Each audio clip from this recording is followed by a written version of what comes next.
All right, so the umbrella is not just for style. This is a symbol of sex work activism. Yes, ma'am. Thank you. So I am a stripper. I am very proud of that fact. I am proud that I use my body and my femininity to exploit capitalism rather than the other way around.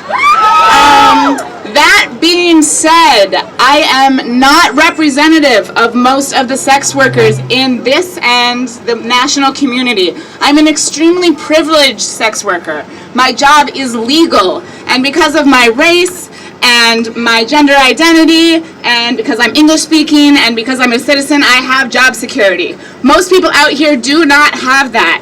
So I want to take some time to talk to you about why, when you come to these events, I am the type of sex worker that you see, and why other people cannot be here. So let me put this down and get out my piece of paper. First of all, sex workers have been historically excluded from these sorts of events and conversations. It took until about last week for the National Women's March to acknowledge decriminalization and to acknowledge the harmful things that SESTA and FOSTA have brought to sex workers. So, exactly. We really need to decriminalize, and we really need to repeal SESTA and FOSTA. So I particularly want to thank Allie for making sure that this event is inclusive of everybody. Because in the past, we have had our time cut off. And we have had people say disparaging and horrorphobic things to us in events like this. So when you think about your feminism, make sure that it's inclusive of everyone, okay? Second of all, a lot of people can't be here because they can't be out. Like I said, I'm very privileged. It's not a problem for me to be out. My work is legal. It's not dangerous. But a lot of people do face arrest. They face being excluded from their communities. They face losing their children and their day jobs. It is dangerous for a lot of people to be out. I'm here because I can be.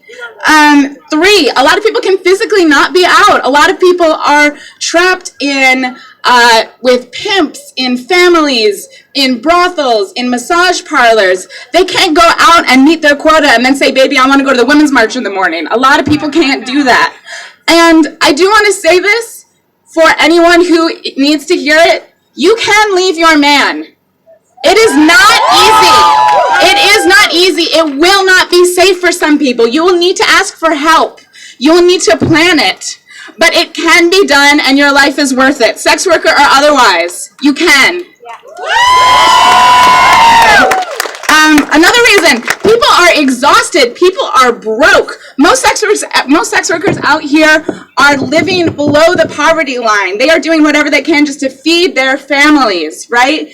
A lot of people go into sex work not because they want to, but because it is the best or only option for them, right? Because of their race, because of their sex gender identity, because of their citizenship status. A lot of people would rather be doing something else, but sex work is the best option for them. So when they get a day off, they're spending time with their families. They're resting. They may not even get a day off. They are out here hustling just to stay alive. Again, most people do not look like me, right? Most people are not in a position that I'm in. Let's see here. What else? Unfortunately, a lot of people that would like to be here can't be here because they are dead. SESTA and FOSTA has killed a lot of sex workers.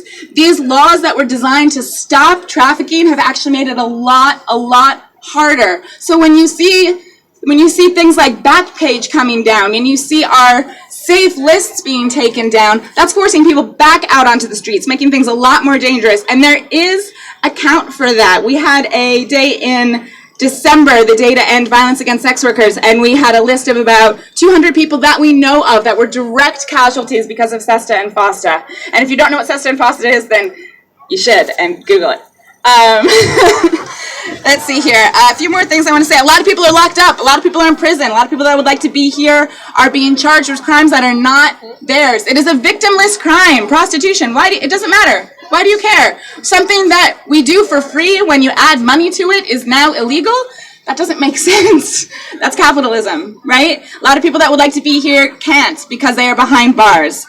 The last reason, a lot of people, you don't need to be here. A lot of people don't want to be here. It's not the job of marginalized people to fix their own problems. It's the job of us who can be out here, who would like to be out here, to really look at these laws and change them. So we need to decriminalize prostitution. We need to repeal SESTA and FOSTA. We need to look at local laws that allow people to safely report crimes without being imprisoned or harassed or targeted. We also just need to change how we speak to one another. Don't call your friends hoes like it's a bad thing. Okay? If you see girls out in the casino, be kind, be nice. They're working. Don't interfere. Don't make fun. Right? It's hard. They're working. Donate to sex worker-led organizations. Show up to our International Horse Day event in April. We would love to have you all. I know a lot of you already have been there last year and going to be here next year. I also just want to invite people in your activism, come at it from a place of joy, right? It's working if it feels good, okay? Like a lot of things, it's working if it feels good, okay? So let's try to be peaceful but not pacified. Let's be kind but not nice. Let's not confuse inclusion with tokenism, and don't confuse being woke with being a savior, okay? Some of us need to talk more, and some of us need to listen more. And with that, I'm going to step down. Thank you so much.